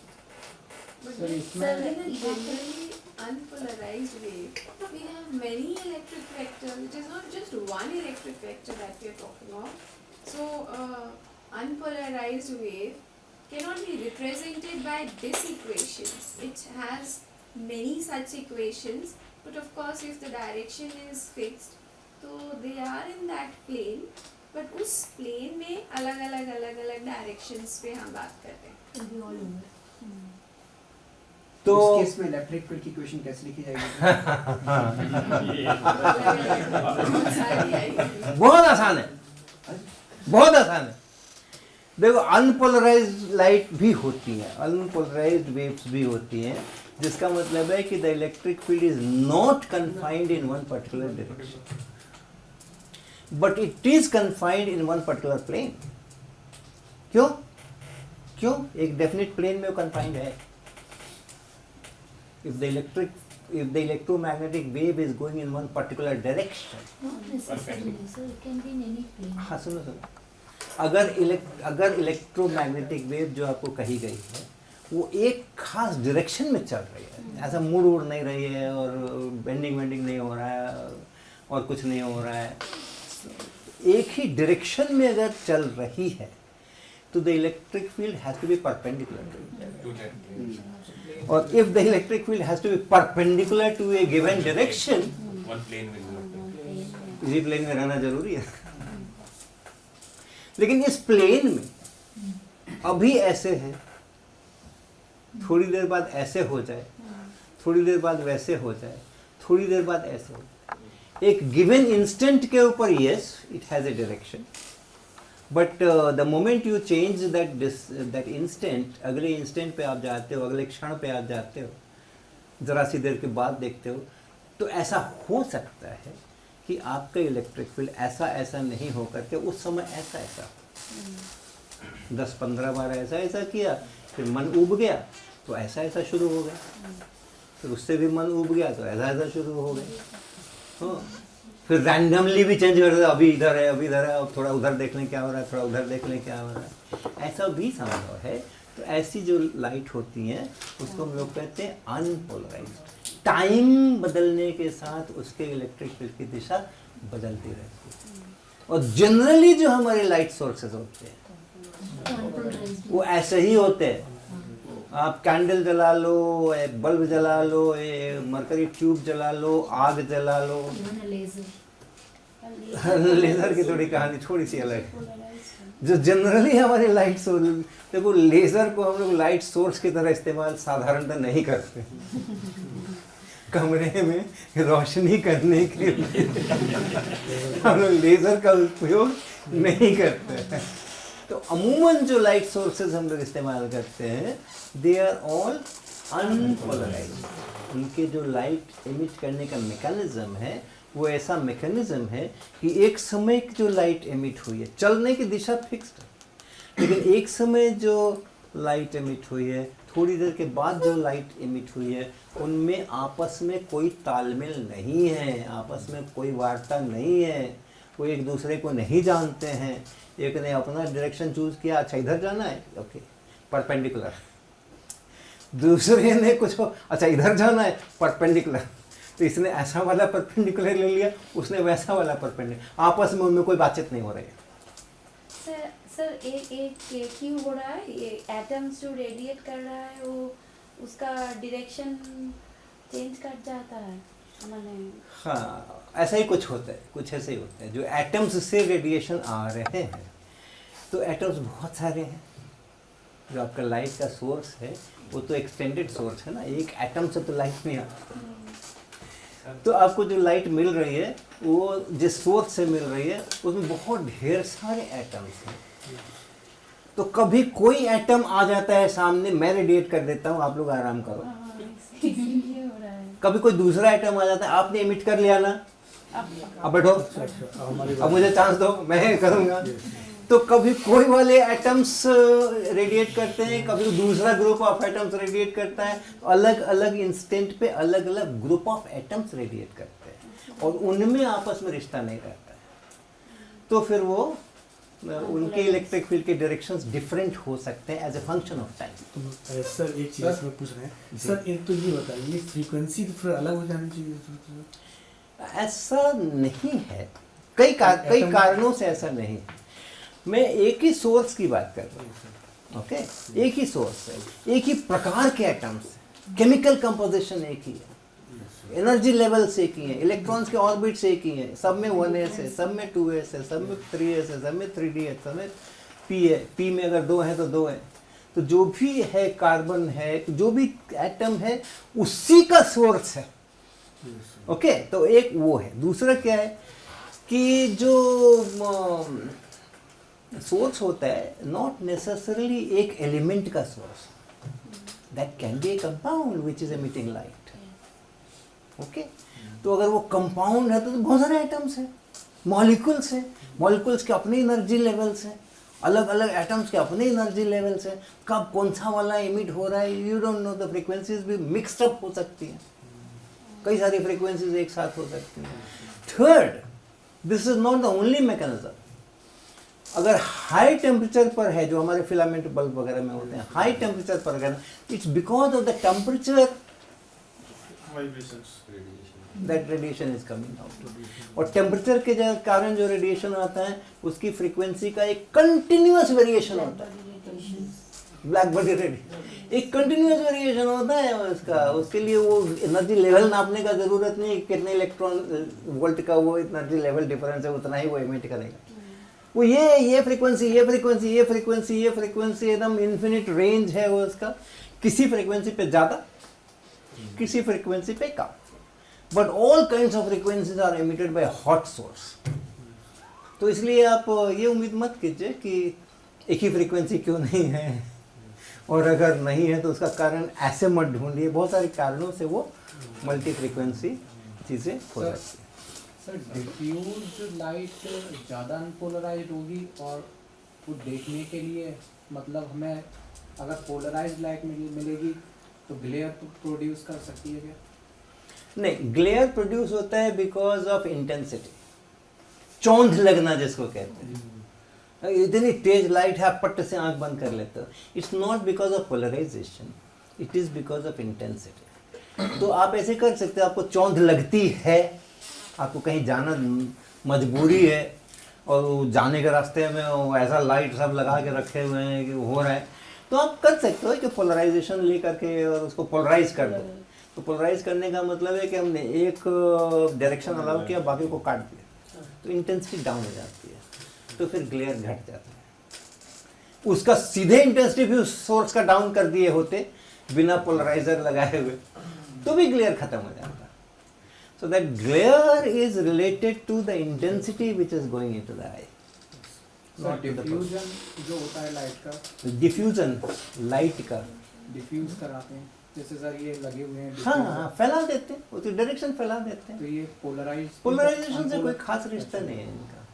वो अगर सीधी बल्ब है और वहाँ से सीधा आता है मेरी आँख के अंदर में, उसको आपने थोड़ा वहीं पे फैला दिया है तो इंटेंसिटी थोड़ी घट गई मेरे को। ओके, पूरे कमरे में एक यूनिफॉर्मिटी आ गई। जो एक सोर्स लगाते, एक बल्ब लगाए होते, वहाँ पर एक बल्ब लगा हुआ है, वहीं से सब जगह लाइट आती, तो यहाँ कम आती है, वहाँ ज़्यादा आती है, वहाँ ये होती, वहाँ होती, डिस्टेंस के अनुसार। अब इतने सारे लगा दिए ना, तो एक यूनिफॉर्मिटी आ गई है पूरे के अंदर में। पोलराइजेशन से रिश्ता नहीं है। सर ऑटोमोबाइल हेडलाइट्स पे पोलराइड्स व्हीकल्स के हेडलाइट्स पे यूज करते हैं पोलराइड्स। करते हैं सर वो स्पेक्स लगा सकते हैं पोलराइड।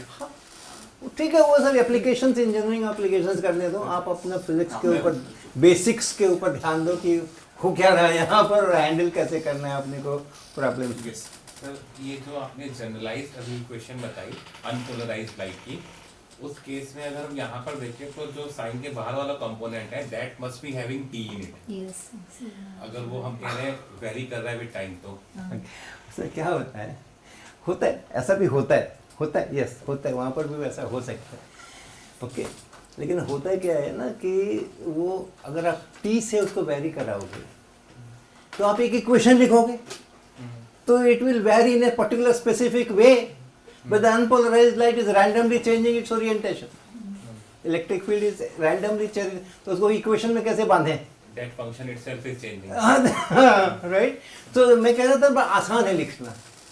अनपोलराइज्ड इलेक्ट्रोमैग्नेटिक वेव के लिए कोई कहे लिखो, लिख के दिखाओ ऐसा वाला इक्वेशन, तो है ना।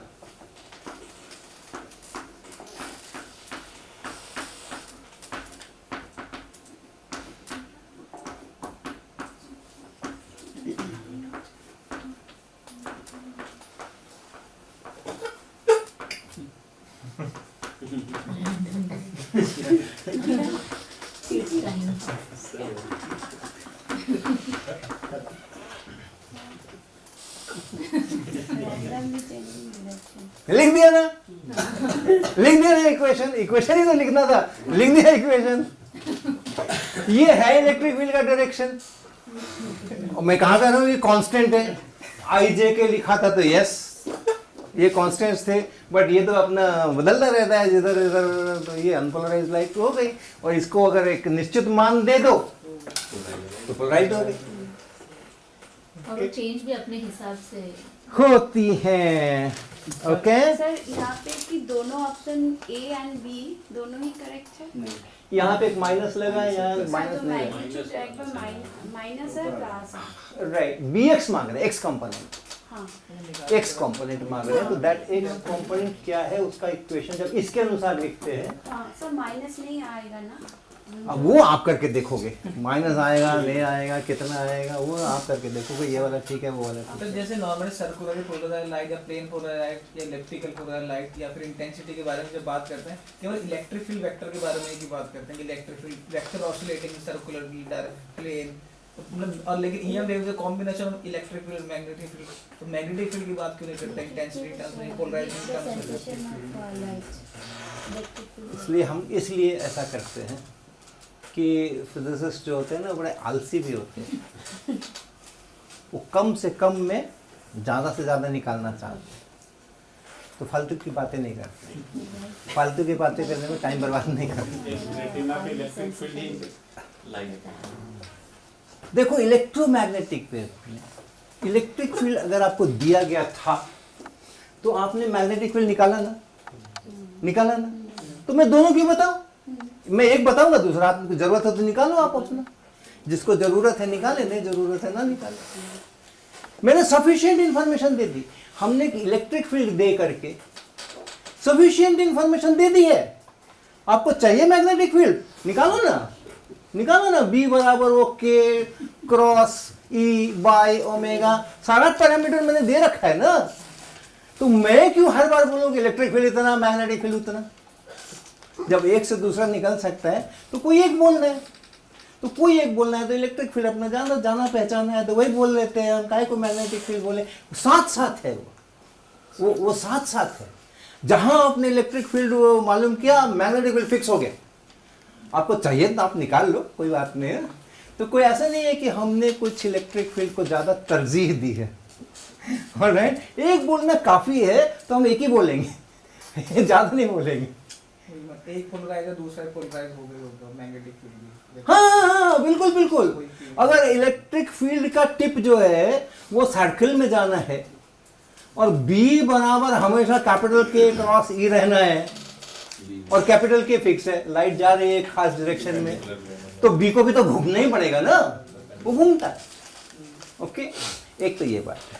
दूसरी बात है कि ये क्या वो नाइंसाफ़ी करते हो भाई, लोगों ने, पूर्वजों ने ये खाली इलेक्ट्रिक फील्ड मैग्नेटिक फील्ड ही रखते ना, इलेक्ट्रिक फील्ड जिसको ज़रूरत होती वो निकालता। ऐसा क्यों नहीं किया?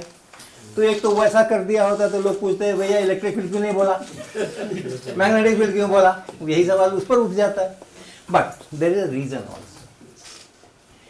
जब ये किसी मटेरियल से इंटरेक्ट करती है, ईएम वेव या लाइट जब किसी मटेरियल के ऊपर पड़ती है, शीशे पे पड़ती है, पानी पे पड़ती है, गैस के अंदर से होकर किसी मटेरियल के साथ जब इसका इंटरेक्शन होता है, तो मटेरियल में जो एटम्स होते हैं, जो मॉलिक्यूल्स होते हैं, उन पर जो असर पड़ रहा है वो इलेक्ट्रिक फील्ड का डायरेक्ट असर पड़ता है, क्योंकि उसमें डायपोल मोमेंट्स होते हैं, वो उसको टर्न कराता है, वो चेंज होते हैं, ऑसिलेशन होते हैं, फोर्स्ड ऑसिलेशन होते हैं। जितनी फ्रीक्वेंसी से इलेक्ट्रिक फील्ड फोर्स लगा रहा है उतनी फ्रीक्वेंसी से होते हैं।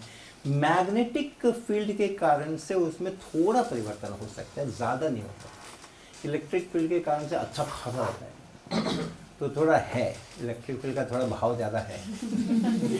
लेकिन मटेरियल से इंटरेक्शन अगर नहीं हो रहा है, अगर मटेरियल से इंटरेक्शन नहीं हो रहा है तो कोई भाव नहीं है, तब भाव नहीं हो रहा है। ये इलेक्ट्रिक फील्ड में जितनी एनर्जी है per unit volume, magnetic field में भी उतनी ही, एग्जैक्टली उतनी ही एनर्जी है पर यूनिट वॉल्यूम।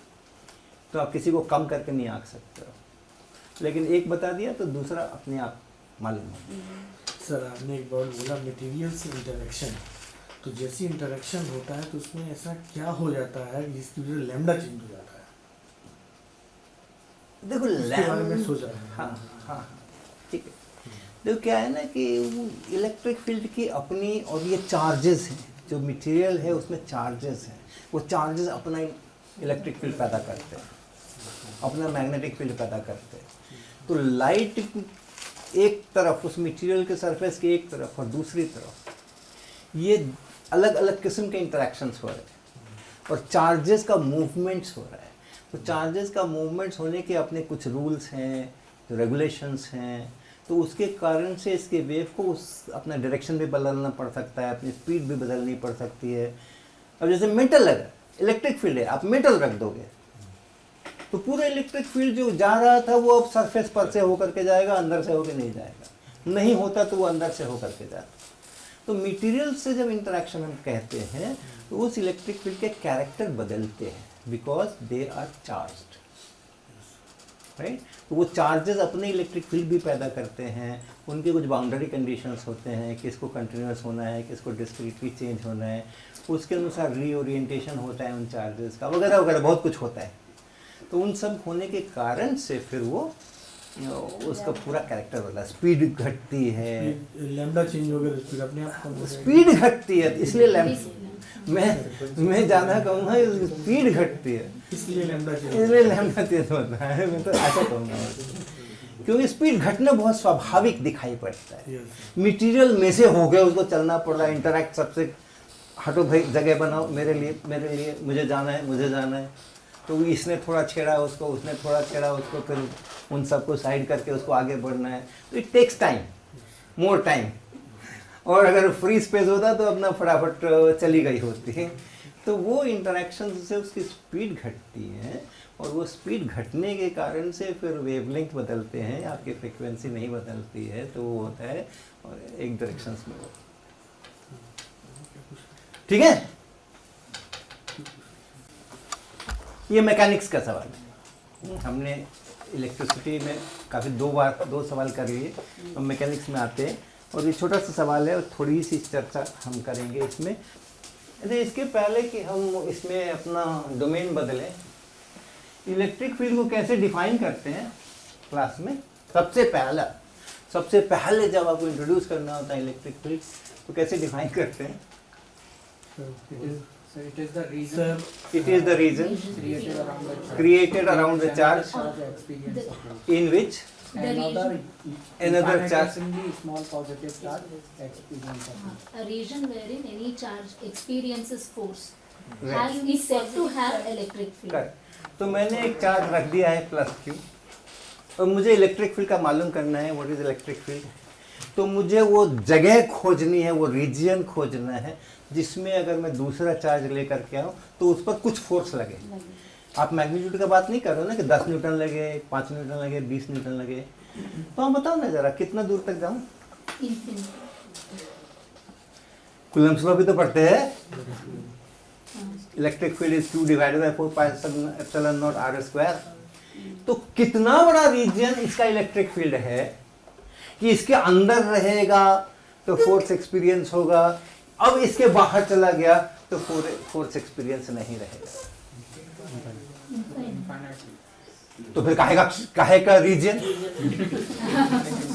जितने रीजन के अंदर में फोर्स एक्सपीरियंस करे उस चार्ज का उतना इलेक्ट्रिक फील्ड कहलाएगा। ये क्या मतलब है? हर एक छोटा चार्ज हो तो, बड़ा चार्ज हो तो, यहाँ आप एक नैनो कूलम्ब रखो तो, यहाँ आप एक मिली कूलम्ब रखो तो, जब पूरी दुनिया इसका क्षेत्र है, रीजन है जिसमें फोर्सेस एक्सपीरियंस होते हैं, तो ऐसे डेफिनेशन बनाने का क्या मतलब है? As a property of space, property of space, हाँ बोलो। इस प्रॉपर्टी ऑफ स्पेस जहाँ पर अगर हम कोई टेस्ट चार्ज रखते हाँ। हैं तो उसके हिसाब से हाँ हाँ वो तो सब जगह रख सकते हैं ना, सब कहीं पर भी रखोगे तो वो लेकिन टेस्ट रिलेटिवली इंटेंसिटी कम होती है। हाँ तो आप बताओ ना कि इतनी इंटेंसिटी जब तक हो जाएगी तब तक मैं कहूंगा है, इससे कम हो जाऊंगा तो मैं कहूंगा नहीं है। फील्ड मेरा यहाँ तक है, इसके आगे नहीं है। जैसे कोई दूसरा नेगेटिव चार्ज रखा हो तो फील्ड लाइंस बाउंडेड हो जाएंगी, हाँ तब वो रीजन डिफाइन हो जाता है। तो हो जाता है रीजन डिफाइन। क्यों? डायपोल के तो फील्ड भी उसके भी दूर दूर तक जाते हैं। उसके पास में तो डायपोल के फील्ड भी दूर दूर तक जाते हैं भाई। सोचना सोचना सोचना सोचना, अगर वो लॉजिकली बात सही नहीं हो तो उसको स्वीकार नहीं करना। ओके, लॉजिक ढूंढना, अगर लॉजिक समझ आया तो ठीक, नहीं समझ आए तो परंपराओं को तोड़ने की भी अपनी को स्वतंत्रता रहती है। ऐसा नहीं है कि हम बंधे हुए हैं परंपराओं से, हम लॉजिक से बंधे हुए हैं। Okay, so A particle of mass small m is moving in xy plane such that its velocity at a point x comma y is given as v is equal to k times y I cap plus 2x j cap। m मास का एक particle है, बड़ी कृपा की इन्होंने कि xy plane में particle को मूव करवाया ताकि हम ब्लैक बोर्ड का इस्तेमाल सुखपूर्वक कर सकें। हम ब्लैक बोर्ड का इस्तेमाल अत्यंत प्रसन्नता के साथ कर सकते हैं हम, क्योंकि ये एक्स वाई प्लेन ही है, इसी के अंदर में सारे काम होने हैं, बाहर नहीं होने। और इसमें कहा जा रहा है कि it's velocity at a point X comma Y. ये अगर पॉइंट है जिसका कि कोऑर्डिनेट एक्स कॉमा वाई है तो इसकी जो वेलोसिटी है v that is k times y I cap plus 2x j cap. y I cap, ये जो हमने फोटो बनाया है उसमें देखो ये है y, इतने मैग्नीट्यूड का k टाइम्स इतने मैग्नीट्यूड का x डायरेक्शन में कंपोनेंट है। तो ये वेलोसिटी का ये वाला कंपोनेंट इतना बड़ा है और जो इसका y डायरेक्शन में कंपोनेंट है वो 2x इंटू k है। अब ये तो y के अनुसार मैंने बनाया, अब ये जो x है इसका 2x करो तो वो उतना बड़ा इसका इधर मैग्नीट्यूड है और उसका जो रिजल्टेंट है this the velocity v। Okay, हर जगह पे अलग अलग वेलोसिटी, हर जगह पे अलग अलग वेलोसिटी। अगर कोई ओरिजिन पे बैठा हो, ये m कभी ओरिजिन पर आ जाए तो वेलोसिटी यानी कि वो रेस्ट में, यानी कि उस पर कोई फोर्स नहीं लग रहा। नेट फोर्स जीरो होगा। Net force zero. अगर कोई चीज रेस्ट में जरूरी तो नेट फोर्स जीरो। नहीं है, जरूरी नहीं है। जरूरी नहीं। एग्जाम्पल, तो बॉल ऊपर जाती है वो बॉल को ऊपर फेंकते हैं तो टॉप मोस्ट पॉइंट पे वेलोसिटी जीरो हो जाती है, लेकिन फोर्स लगता रहता है नीचे। वेलोसिटी जीरो हो जाना फोर्स नहीं लगने का कोई उसका कनेक्शन नहीं है। एक्सेलरेशन से अगर वेलोसिटी जीरो बनी रहे तब नेट फोर्स जीरो। ओके, अगर वेलोसिटी जीरो है, मैंने देखा, हाँ देखो वेलोसिटी जीरो है, उस समय मैं नहीं कह सकता हूँ कि भाई फोर्स भी जीरो होगा। लेकिन अगर वेलोसिटी जीरो थोड़ी देर तक बनी रहे तब यस, तब नेट फोर्स जीरो है। अच्छा चलो, अब हमसे कहा जा रहा है इसमें where k is a non-zero constant, what is the force F acting on the particle, right? और हम मान के ही चलें what is the net force F on the particle, right? resultant forces पे मुझसे पूछा जाए तो क्या करूं? कोई पार्टिकल पता नहीं कौन किधर चल रहा है, यहाँ का पार्टिकल होता तो 2x बड़ा कम सा होता, तो ये जो y कंपोनेंट है वो बड़ा कम सा होता, ये ढेर सारा होता, ऐसे जा रहा होता, ये वाला ऐसे जा रहा है। यहाँ का पार्टिकल अगर देखते हैं तो इसमें y बहुत थोड़ा सा है, तो x कंपोनेंट बहुत थोड़ा सा है, y कंपोनेंट खूब बड़ा सा है, तो ये ऐसे जा रहा होगा। तो ये पार्टिकल कहाँ है हमें कुछ पता है, कहाँ जा रहा है हमें कुछ पता नहीं है। इतना ही पता है अगर ये यहाँ कभी पहुँच जाए तो इसकी वेलोसिटी ये चाहिए, अगर कभी वहाँ पहुँच जाए तो उसकी वेलोसिटी वो चाहिए। वो मेरे को केवल दे रखे और पूछ रहे हैं कि रिजल्टेंट फोर्स बता दो, कहाँ रखने से कितना रिजल्टेंट फोर्स बनेगा, कहाँ रखने से कितनी वेलोसिटी बनेगी ये तो बता दिया, कहाँ रखने से उस पर कितना फोर्स लग रहा होगा वो बताना है अपने को। तो क्या करूँ, क्या करूँ, है ना? और ये इसका इस्तेमाल करो ना,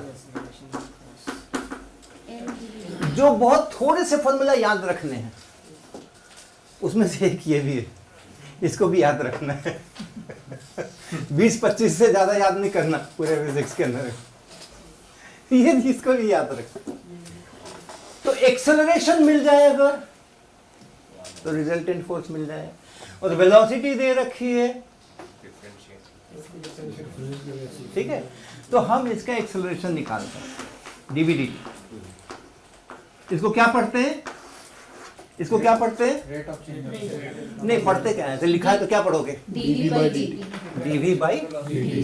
नहीं,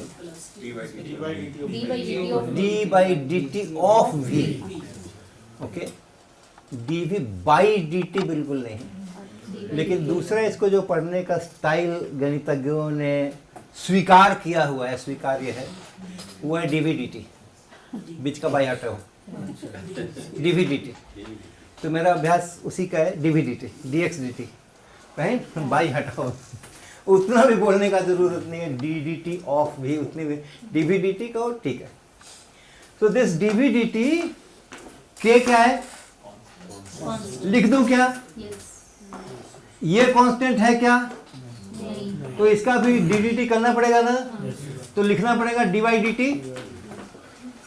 dy/dt लिखा, इसको i कैप कांस्टेंट है क्या, कांस्टेंट है ना, तो कभी भी कहीं भी जाओ, यहाँ जाओ तो भी यही i कैप है, यहाँ जाओ तो भी यही i कैप है, यहाँ जाओ तो भी यही i, इसकी ना डायरेक्शन बदल रही है ना मैग्नीट्यूड बदल रही है, ये कांस्टेंट है। तो लिख दूं क्या, 2 को लिख दूं क्या, इस x का क्या करूं, dx/dt लिख दूं, और इसको क्या करूं, j कैप लिख दूं। तो ये हो गया vy, हो गया ना, ये vy इसी को कहते हैं ना, y component of velocity, dy/dt is y component of velocity by definition, i cap plus 2 times dx/dt को क्या लिख दूं, j कैप।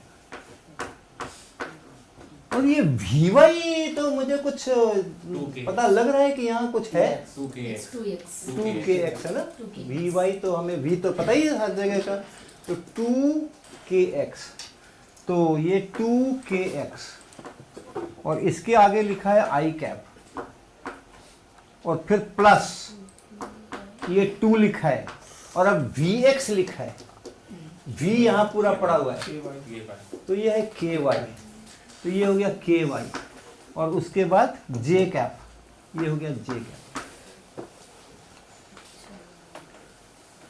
दोनों में 2k है, यहाँ भी 2k है, यहाँ भी 2k, बाहर निकाल ले तो 2k स्क्वायर। अंदर क्या बचा?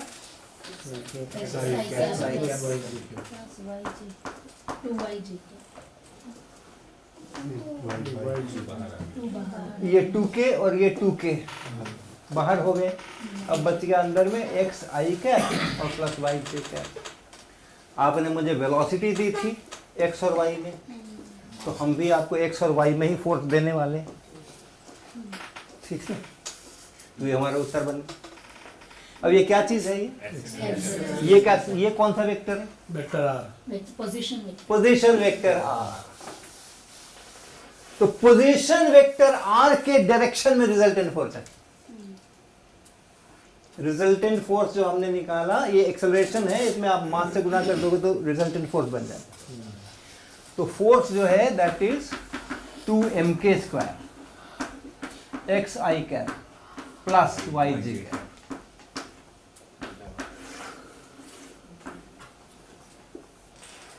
और ये बना 2mk स्क्वायर और फिर r vector x I cap plus y j cap, जहां अभी पार्टिकल है ओरिजिन से उसको मिलाओ, उस वेक्टर को कहते हैं पोजीशन वेक्टर और वो है x I cap plus y j cap. तो यानी यहां पार्टिकल है तो फोर्स इधर लग रहा है, यहां पार्टिकल है तो फोर्स इधर लग रहा है, यहां पार्टिकल है तो फोर्स इधर लग रहा है, यहां पार्टिकल है तो फोर्स इधर लग रहा है। और मैग्नीट्यूड 2mk स्क्वायर आगे वो क्या होता है? हाँ, under root X square plus Y square. वो क्या चीज दिखाई पड़ रही है यहाँ चित्र में? Under root X square plus Y square. ये यहाँ पर है, ये है एक्स वाई पॉइंट, ये है एक्स और ये है वाई। तो under root X square plus Y square क्या दिख रहा है? Distance of the particle from, ये है under root X square plus, जिसको आप आर भी कह सकते हो। इसी पे वेक्टर लगा करके वो आर वेक्टर लिखा है। तो यानी फोर्स इज रेडियली आउटवर्ड और पार्टिकल जितना दूर जाता है रिजल्टेंट फोर्स उतना ज्यादा हो जाता है। ओके, पार्टिकल जितना दूर जाता है उतना ज्यादा हो जाता है। ऐसी कोई सिचुएशन कुछ पढ़ी सी है क्या कि पार्टिकल जितना दूर जाए उतना रिजल्टेंट फोर्स बढ़ जाए? SHM, लेकिन उसमें क्या होता है ना कि फोर्स जो है वो इन्वर्स होता है, हाँ, restoring force.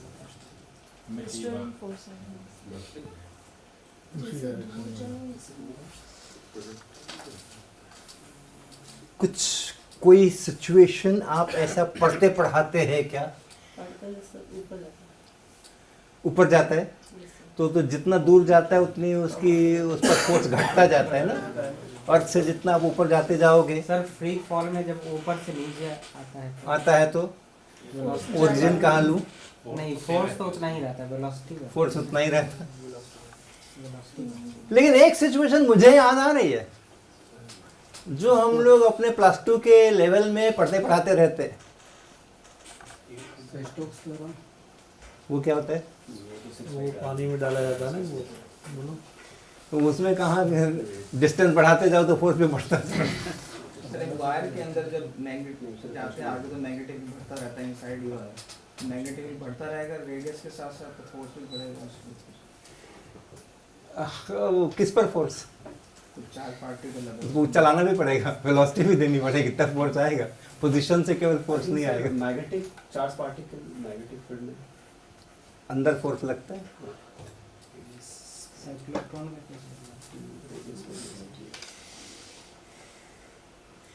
Uniformly charge sphere पढ़ा था क्या? हाँ uniformly charge sphere yes, sir. अंदर अंदर सरफेस होता है ना उसमें। सेंटर पे कितने इलेक्ट्रिक फील्ड है, और सेंटर से जैसे जैसे दूर होते जाओ प्रपोर्शन में बढ़ता है, आर के प्रपोर्शन में बढ़ता है, और एक बार सरफेस पे पहुंच जाते हैं तब घटना शुरू 1/r² के अनुसार।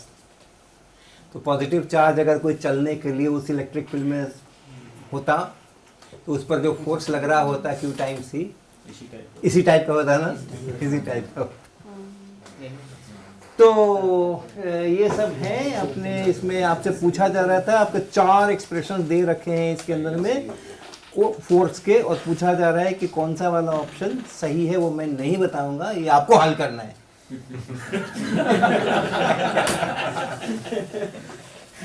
ओके चलो, तो आज के सेशन के लिए इतना ही। Thank you very much.